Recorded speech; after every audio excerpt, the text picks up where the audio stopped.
Yes, this topic is very interesting. It's about black magic. A lot of you are, I think, quite um, curious to know about it, and it's always a topic which is not really researched as such. There are a lot of theories about it. There are a lot of assumptions. There is so much that is not validated. It's very difficult to validate these things. A lot of you may have even been under the influence of such forces. So it's a topic that is quite interesting to everybody. But the thought of talking about it came from Arvind, who wrote to me the other day. Arvind, you just put up your hand so they know who you are. He wrote a letter to me and asked me to explain what black magic is and how it works and how to avoid the effects of black magic. So I said, this is something that will interest everybody. I might as well do it as a talk on a Purnima meditation so that everyone gets the benefit of that information. Now,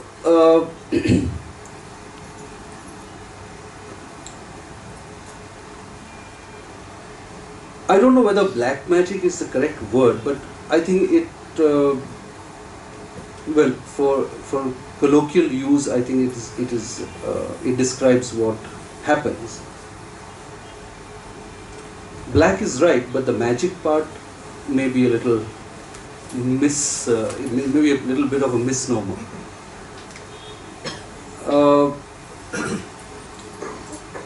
I'm going to divide the talk in two parts. One is what is black magic, or what we term as black magic. How does it work? Why does it work? And the second part is how to fight it. How to remove the effects of such influence if you should find yourself suffering from the effects of black magic. Now, to understand this topic, I will be constantly referring to the spirit world, or the astral world, or the subtle world.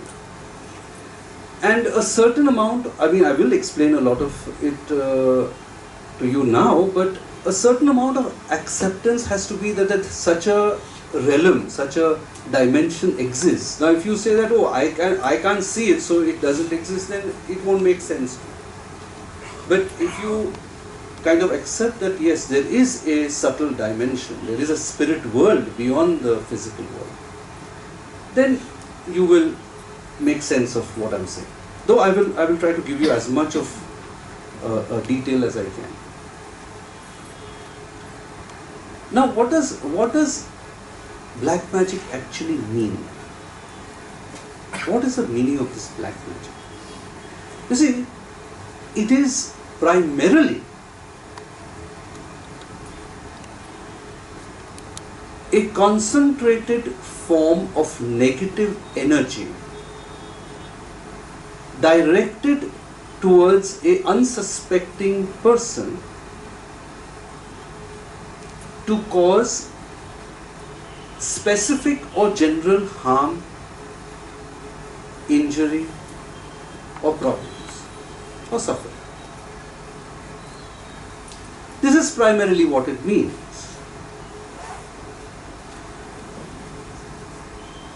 Also, this force of negative energy directed towards a person comes through the subtle realm, meaning it has to do with the spirit world. And the spirit world involves a lot of energies, a lot of souls who are not of the highest order. They are low vibrational souls who inhabit the spirit world. So in some way or the other, there is some connection to the spirit world. But here, let me draw a distinction. There are two types of black magic. One is what I called externalized black magic, and the other I call internalized black magic. Externalized black magic is what involves active use of the spirit world or elements of the spirit world.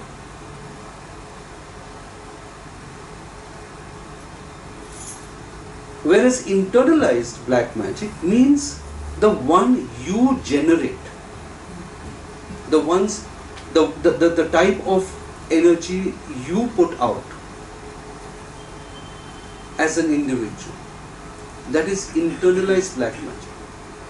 Again, to harm, hurt, or cause pain or harassment to somebody else. But there are consequences which I will, of course, take later on. Now let me come to externalized black magic. To understand how it works exactly, I will have to tell you a little bit about the astral world.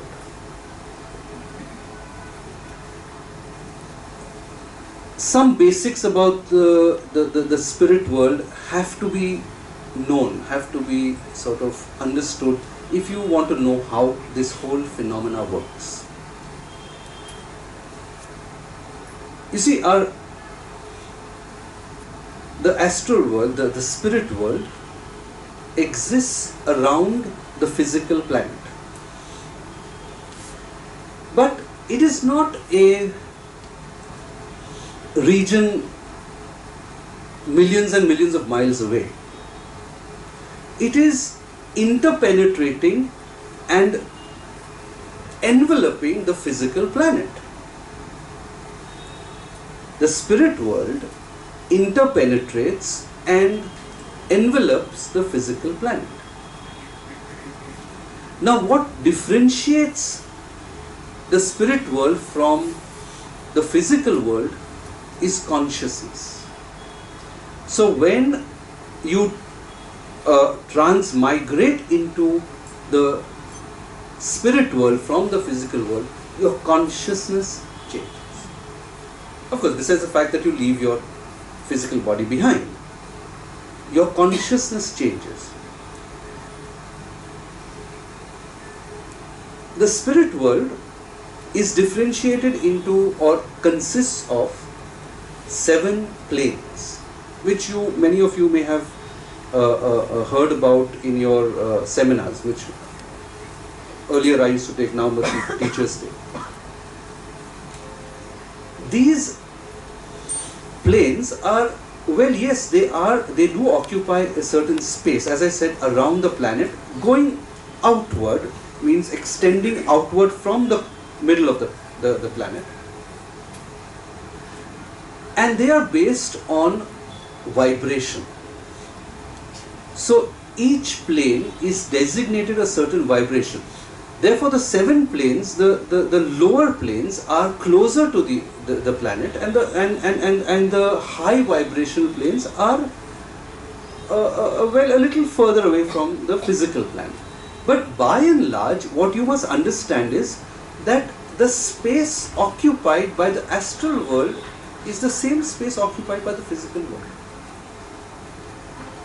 The reason why the two can coexist and not be a hindrance to each other is the change of consciousness.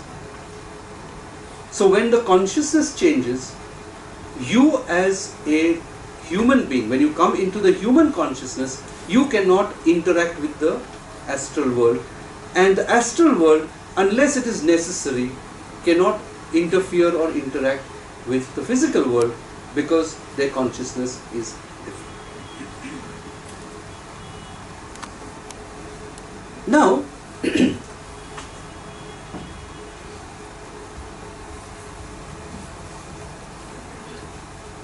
the lower vibrational planes, or as we say, the first three planes of the astral world, are by and large consist of a low vibration. Now again, I'm not saying that as a means of judgment. I'm saying that because that is a fact. I mean, they are low vibrational planes. So they are inhabited by a huge number of souls or entities who are low vibration. They could be human, they could have taken human births, they may not have taken human births. Some of them never take a human birth. But they do inhabit the astral planes. There is far more life in the astral world than we know in the physical world. So these lower planes are inhabited by souls of a certain vibration which is low. Yes, these low vibrational entities or energies or souls is what you would call the dark forces also. And in this universe, it's a fact that there are dark forces. There are forces of light and there are forces of darkness. And these dark forces also exist, as much as you may want to believe it or not. Yes, they do exist. Now, as many people question me when I talk about this, is that, but why did God make those dark forces? Why can't He just get rid of them? I mean, He is the creator. Why should He make dark forces? Why should He allow them to exist? He can just wave His hand and just make them disappear. You know, that's like asking a mother, why did you give birth to a psychopathic killer? She did not give birth to a killer. She gave birth to a child. Then he became a psychopath. Then he became a killer. Right? Can you blame the mother for it? So how can you say, how did God create? He did not create them like that. They chose to be like that. They chose to become dark forces. They chose to go away from the light. Therefore they become the dark forces. And there are such dark forces in the universe. Yes, some of them are demonic, or what in Sanskrit you would call, or Hindi you would call, asuric forces. In English we call them demonic forces. Yes, they exist. They are there. How much they affect without taking a human form, that I will tell you a little later. But yes, when they take a human form, they can be very demonic in a human form also. And they do take birth. Not everybody is born a Buddha or a Jesus Christ, obviously. Otherwise, we wouldn't be sitting here listening to this. But what I'm trying to tell you is that the dark forces do exist. And there is a constant war of attrition, a war, literally a war between the forces of light and the forces of darkness. The forces of darkness enjoy the pain, suffering, harassment that human beings go through. And the forces of light try to protect you, bring you out of that. Ultimately, our physical planet is the theater of operation for both the forces, forces of light and the forces of darkness. And the human being, particularly, is that object of the operation. So the action is always here. Action is never in the spirit realm. Because the spirit realm, they don't meet each other because the consciousness changes.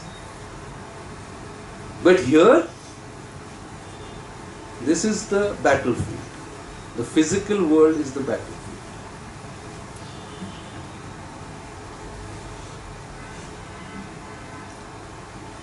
Now, how do these forces operate? There are certain laws that they also cannot break, no matter how demonic they are. They are not allowed to, if the technicality doesn't let them, you can say. So it is a very rare and incredibly rare incident that a spirit or a soul in the spirit world would directly come and harass you or create trouble for you or try to harm you. It doesn't work that way. Unless you do something ridiculously stupid and disturb the spirit where it's supposed to be and where you're not supposed to be, and you do something to deserve that kind of a retribution, which is again, as I said, very rare. You can't just be walking into the house and some spirit takes a frying pan and bangs it on your head. That kind of a thing doesn't happen. That happens in movies, not in real life. You know, or you're standing, on a cliff and the spirit comes and pushes you off. That's for the movies. So, of its own volition, the spirit world cannot interfere or overpower the physical world. It's not allowed to. It doesn't have the dynamics to do it. But given human intervention, yes, it can play havoc. That human intervention is its entry pass. It's a ticket to enter. So invariably, when you have some form of black magic, there 99.99% there is a human element in it. There is a human intervention in it. Otherwise, it cannot work.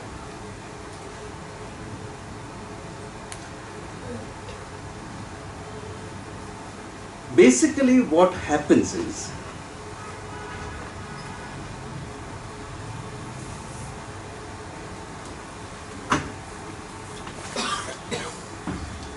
those spirits at the in the lower planes who are more sort of in the same space as the physical world, they have nothing to do really other than to look at the opportunity to create a problem, because being dark forces, they enjoy the pain and suffering that they can bring, but they need an entry. When given an entry, how would it work? How would this entry be given? Innumerable ways through that. There are many methods by which you can contact or connect with the spirit world. Many methods. And it's not very difficult either. When you do, you are opening a door. And you are opening a door completely blindfolded, because you cannot see what you're opening the door to. So you are opening a door to let in certain forces and energies over which you have no idea, no control, and do not know how it will eventually work out. But people do. People open that door for whatever reason. And there are innumerable ways, as I said. Some of them are extremely powerful in the sense like these tantric rituals that they have. In other cultures, they have similar rituals. It's a combination of mantras and rituals. Tantra is basically a combination of mantras and rituals. Certain sacrifices have to be made and stuff like that. What happens is that the person performing, the human being performing that, either partners with a spirit. It may know who the spirit is, may not know who the spirit is. Because the spirit may lie and say that I am so and so without being so and so. So either you are partnering a spirit, or there are certain types of rituals and mantras which trap the spirit. Means those mantras are so powerful that the spirit is in your control. And you can ask it to do what you want it to do, only so that it can earn its freedom. So that is one. And the other is to partner it. I mean, you partner that spirit and say, okay, this is what I want you to do. And it enjoys the pain and harm that it causes. It's got an entry point, so it will do it. So either you partner the spirit or you trap the spirit.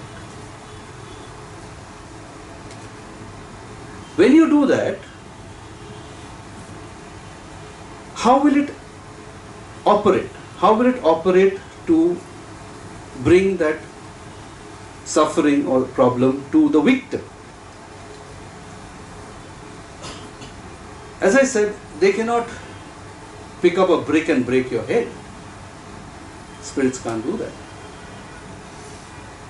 They operate through the subtle medium, through the spirit, through the unseen medium, subtle medium. So what a directed energy or negative force, or I would say a low vibrational soul who has been directed towards you or a victim would do is to first attack your aura. It has to work through the subtle medium. It attacks your aura, tries to penetrate it, because that is your only shield of defense in the subtle realm. It attacks your aura, penetrates it. After penetration, it permeates it. It permeates the auric field. Once it permeates the auric field, it has got you in its grip. Now it will start its havoc. How? Emotionally and mentally first. Later on, physically. But in the first instance, it will hit you emotionally and mentally. Because it's in the auric field, and in the auric field, it will take over your thinking, your emotions. It will make you behave uncharacteristically. It will bring out all the negativity in you. It's a dark force. Sometimes if they cannot penetrate the aura or permeate into the aura, they latch on to your aura.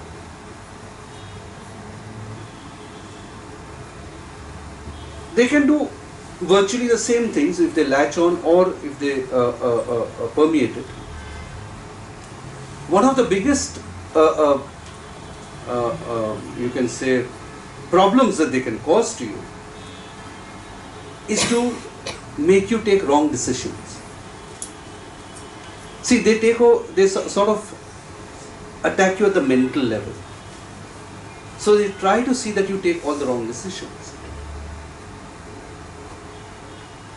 They put you into depression. They give you a feeling of hopelessness, that you are not worth it, that you are a worthless soul. You should end your life. You are such a burden on society, on your family, on the planet. These kind of thoughts, they come to you. So the first attack is on your emotional and mental level, to bring you down levels. Yes, it can further go into health problems also. Now again, there are so many types of energies, dark energies. So it depends on how powerful that energy is also. And yes, if that energy is powerful enough, it can cause a lot of physical problems too. And actually bring you to the point of maybe killing you. Further to that, they can create a lot of problems for you by creating relationship problems, workplace problems, but through you only, not externally, in the sense they won't go and tell your boss in their boss's ear that okay, fire this person, not like that, but they make you do such things that you will get a firing from your boss, or you will mess up something that you're supposed to do. So this is how the negative forces work. But in externalized black magic, human intervention is absolutely mandatory. Because those demonic forces, those asuric forces that do exist in the lower planes need an entry. And that entry is only given by human intervention. Through whatever means. Tantric rituals are only one. There are many other rituals like that in many other cultures. The moment you entangle with the spirit world, you could be asking for trouble. I've said this over and over again innumerable times. Do not venture where angels fear to tread. But there are consequences. When you do that,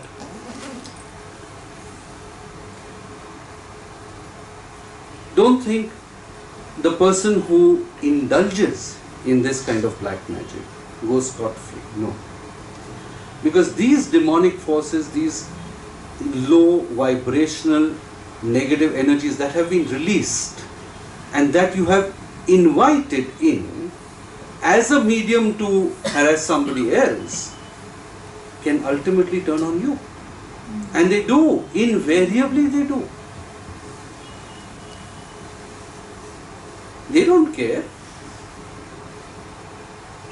You are nobody to them. They can very easily turn that negativity onto you, and a lot of times it happens that the same ones that you have used, you have partnered, you have trapped, you have communicated with are causing problems for you. The one who is doing the black magic, the one who is letting them in. So it's not without consequences. I am saying this is aside from the fact that you incur karma. That is a different thing. That's a completely different chapter altogether. I'm not even touching that yet. But you could suffer from the very same forces that you have released to harm somebody else. Yes, that person whom you directed it to may be harmed. Possible. But they can come back to harm you. This is externalized black magic, meaning using external help. Using a medium outside from the spirit world. Whichever method you use. There are many, many methods to that. Coming to the internalized black magic. Now this is probably what you will hear for the first time. How we create negative forces. We human beings. And the best of us sometimes do that. You see, there is a certain phenomena in the world, in the universe, where a strong projection of thought creates a holographic replica in ether, made of ether, which operates in the spirit realm or in the subtle realm. What I'm trying to say is that when you project a certain negative thought very concentratedly, if it has enough force which you generate through your emotions and your mental strength, you create a holographic image or a holographic energy which is temporary, but it is created in ether and it moves in the spirit world.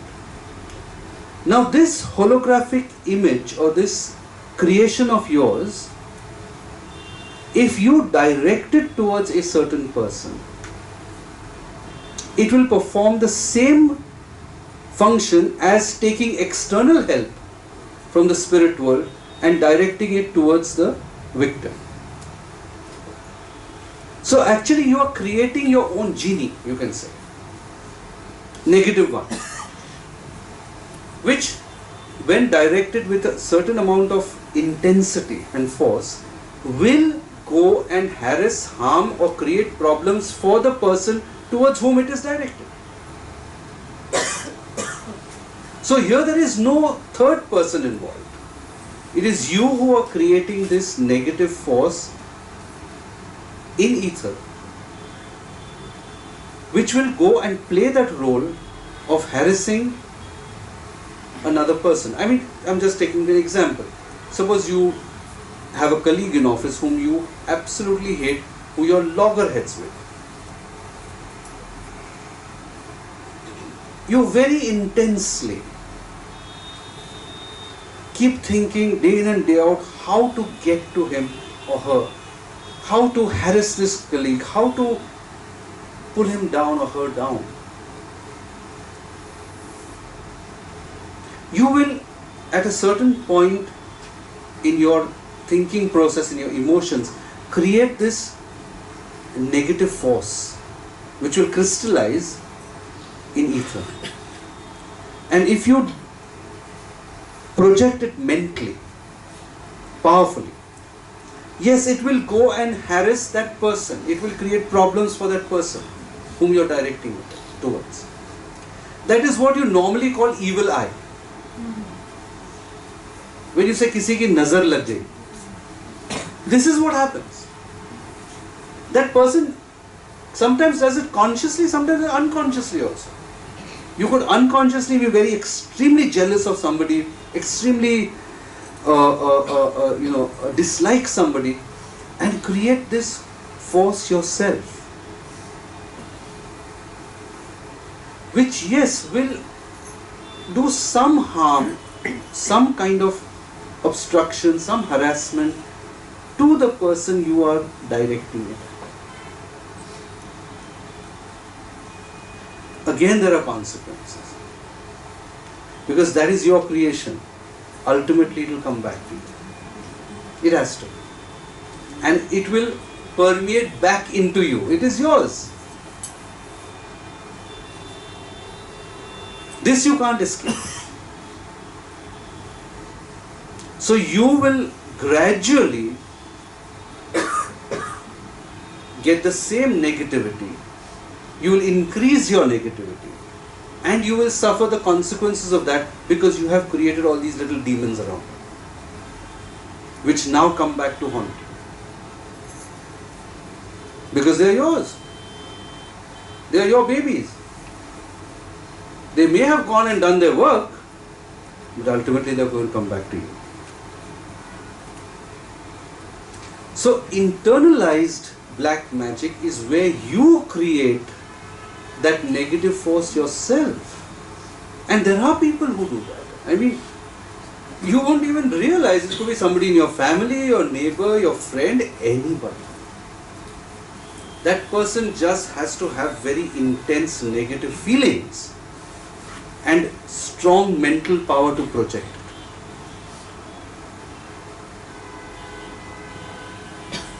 But yes, there is a price to pay for that. Because all that you send out will come back to you. You are an electromagnetic field, remember that.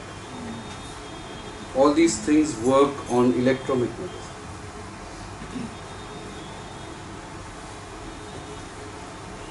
So these are the two types of black magic that we call, and how it operates, how it affects us.